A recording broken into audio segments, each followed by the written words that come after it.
নম্বর word BNP কর্তৃক আয়োজিত এই অনুষ্ঠানের সম্মানিত সভাপতি, ইউনিয়ন বিএনপির নেতৃবৃন্দ সহ সামনে উপবিষ্ট এই ২ নম্বর ওয়ার্ডের সকল স্তরের নেতৃবৃন্দকে জানাই পদ্মবেলা ইউনিয়ন বিএনপির পক্ষ থেকে সালাম, শুভেচ্ছা এবং ভালোবাসা। আমরা একটু গর্ব করি। গর্বটা কি? যে আমরা কিন্তু খুলনা বিভাগের লোক বেহেশতে বসবাস করি।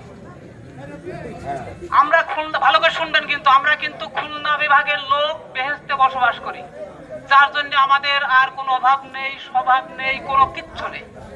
কিভাবে বেহেশতে আসলো সেটা আপনারা খুব ভালো করে জানেন। যে এক শ্রেণীর মহিলারা দাঁড়ে দাঁড়ে যেয়ে বলেছে কি, যে বউ, খালা, ফুবু, আমাদের এই অমুক পাল্লায় ভোট দেবেন, দিলে পরে আপনারা বেহেশতের টিকিট পেয়ে যাবেন। আপনারা কিন্তু সবাই জানেন।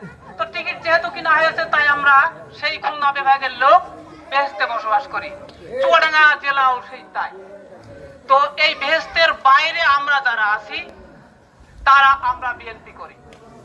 আর আমি শালা বিএনপি করি, আর আমার বউ ঘুমটা দিয়ে চলে যাবে পরের বাড়ি ভোট চাইতে অন্য মার্কার বেহেশতের টিকিট পেতে। এটা কি হয়? আপনার ওয়ার্ডে হয়েছে, আমার ওয়ার্ডে হয়েছে, সমস্ত জায়গায় হয়েছে। এটা কেন, কিভাবে হলো? আপনারা এখনো সময় আছে, নির্ণয় করেন। এটা ভয়ঙ্কর, এটা রাজনীতির খপ্পরে পড়ে এটা হয়ে গেছে। এইটা জানে আর না হয়। চুয়াডাঙ্গা জেলায় দুর্ভাগ্যবশত আমরা ভোট দিইনি, তাই ধানের শীষের এমপি পাইনি। আগামীতে আমরা যে ভুল করেছি, সে আশা করি সেই ভুলের সংশোধন আমরা করব।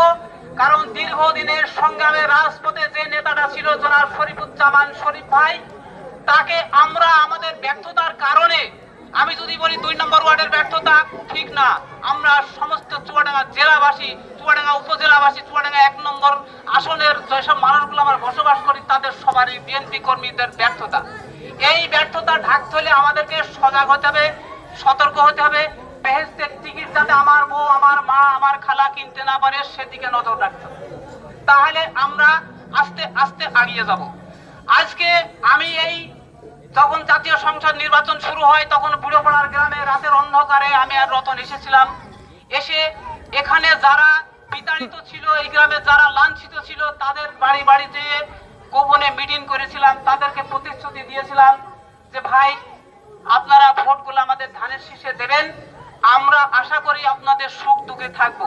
তাই প্রতিশ্রুতি যখন দিয়েছে তারা, আমরা 100% ভোটটা, তারা 20টা হোক আর 50টা ভোট হোক, তাদের গোষ্ঠী যা ছিল তারা আমাদেরকে দিয়েছে, এবং তারা মোবাইলে ছবি করেও দেখিয়ে দিয়েছে।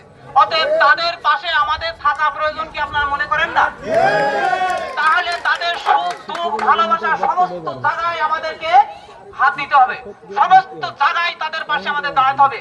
আমরা যদি না দাঁড়াই, তাহলে আমরা মুনাফেকের খাতায় চলে যাবো ইনশাল্লাহ। আমরা কি মুনাফিকের খাতায় যাব না? আমরা তাদের সাথে থাকবো। তাই তারা যদি, আমি এখানে এসে শুনলাম যে তারা আমাদের সাথে আজকে একত্রতা ঘোষণা করবে, কিন্তু আমি দুঃখিত। আমার সভাপতি এখানে উপস্থিত আছে, আমরা নেতৃবৃন্দ সবাই আছি, যে আমাদেরকে যদি আগের থেকে এই কথাটা আমাদের জানাতো, তাহলে আমরা থানার নেতা, জেলার নেতা, সমস্ত নেতা যারা আছে তাদেরকে নিয়ে এসে চুয়াডে, এই বুড়োপাড়া ২ নম্বর ওয়ার্ডে ফুলের মালা দিয়ে তাদের বরণ করতাম, এবং আমরা বরণ নিয়ে বাড়ি ফিরতাম। কিন্তু আমরা তাদেরকে ছোট করতে চাই না। তারা আমাদের ভাই, তারা আমাদের পাশে ছিল, আমরা তাদেরকে অবশ্যই পাশে নেব। আমরা নেতার সঙ্গে কথা বলবো, বলে তাদেরকে এই বুড়োপাড়া গ্রামে হোক আর চুয়াডাঙ্গায় নিয়ে যেয়ে হোক, তাদেরকে অবশ্যই বরণ করবো ইনশাল্লাহ। আপনারা এই আশা ব্যক্ত অবশ্যই আমি করছি, এবং আমি প্রতিশ্রুতি দিচ্ছি যে আমরা এই কাজটা করবো ইনশাল্লাহ। আরেকটা বিষয় সবাই এখানে বলে গেছে, যে সারের বিষয়।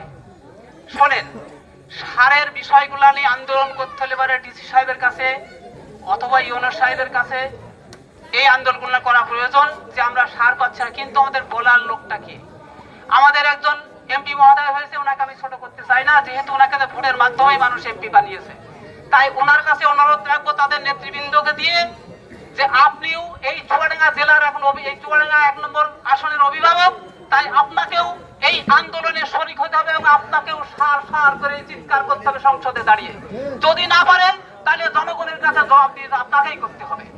আর আমাদের নেতা জনাব শরীফুজ্জামান শরীফ ভাই, উনি চুয়াডাঙ্গা জেলার জেলা প্রশাসক হিসাবে, জেলা পরিষদের প্রশাসক হিসাবে উনি দায়িত্ব পেয়েছেন।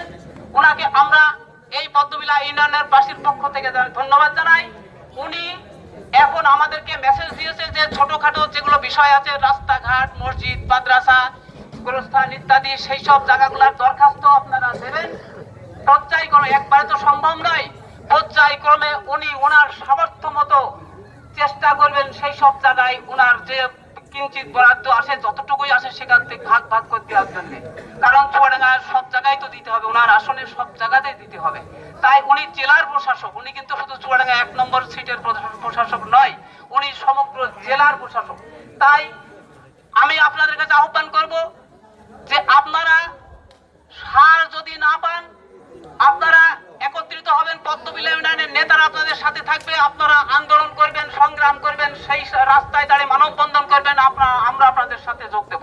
কারণ সরকার আছে বাংলাদেশ জাতীয়তাবাদী দল বিএনপি, এই দলের কাছেই তো মানুষের চাওয়া পাওয়া। তাই সারের জন্য তো চাষি কোথায় যাবে? চাষি তো আর ওই সংসদে গিয়ে লাফালাফি ঝাপাঝাপি করতে পারে না, কোথায় ঝাপাবে? রাস্তায় ঝাপাবে, কিন্তু সেটা শান্তিপূর্ণ ভাবে, কারণ কারণে হটকারিতা নয়, মারামারি নয়, কোনো রকম কোনো গন্ডগোল ফেসাদ নাই। আর আগামীতে যে ইউনিয়ন পরিষদের নির্বাচন হতে যাচ্ছে আপনারা শুনলেন, আপনাদের কাছে বিশেষভাবে অনুরোধ করব, এই 2 নম্বর ওয়ার্ডবাসীর কাছে অনুরোধ করব যে আপনারা আপনাদের এই ওয়ার্ডের একজন বিএনপি পন্থী মেম্বারকে আপনারা নির্বাচিত করবেন। সবাই সম্মিলিত হবে, 1000 জন দাঁড়িয়ে যাবেন না, তাহলে কাজকলা ভাগ্য হবে।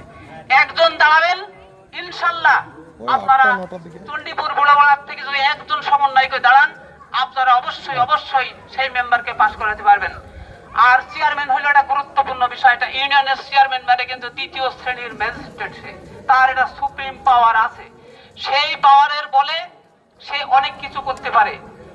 অতএব আপনারা আপনাদের সমস্ত ভেদাভেদ ভুলে দিয়ে একজন চেয়ারম্যানকে আমরা ইউনিয়ন পরিষদের